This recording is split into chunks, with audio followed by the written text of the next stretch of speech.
നമ്മുടെ കുട്ടിക്കാലത്ത് കളിക്കുന്ന കളികളിൽ ആൾക്കാർ തോൽക്കും, എല്ലാരും ജയിക്കില്ല.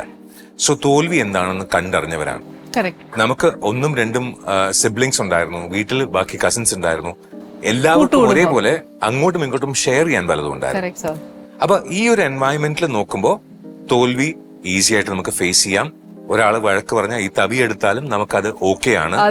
അടുത്ത മിനിറ്റ് അമ്മ എന്ന് പറഞ്ഞു പോയി കെട്ടിപ്പിടിക്കാൻ നമുക്ക് പ്രശ്നമില്ല.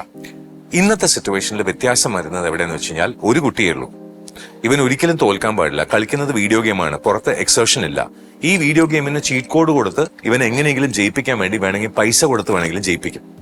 ബിക്കോസ് ജയിച്ചാൽ അവൻ ഹാപ്പി ആവും. ഇവനെ ഹാപ്പിയാക്കാൻ വേറെ വഴിയില്ല എന്ന് പറഞ്ഞിട്ട് അവനെ തോൽക്കാൻ പഠിപ്പിക്കുന്നില്ല. ഹി ഹാസ് ടു വിൻ എന്നുള്ളതായി. ഇങ്ങനെ ആയി കഴിയുമ്പം ഇവന് ഷെയർ ചെയ്യാൻ ആരുമില്ല. അച്ഛനും അമ്മയും ഇവൻ ചോദിക്കുന്ന സാധനങ്ങൾ വാങ്ങിച്ചു കൊടുക്കാൻ വേണ്ടി വർക്ക് ചെയ്ത് ഇവനെ അങ്ങ് മറക്കും. So he gets totally alone. ആരുടെ അടുത്താ ഇത് പോയി പറയാ? അതിന്റെ പേര് തന്നെയാ ഡിപ്രഷൻ. സത്യമല്ലേ?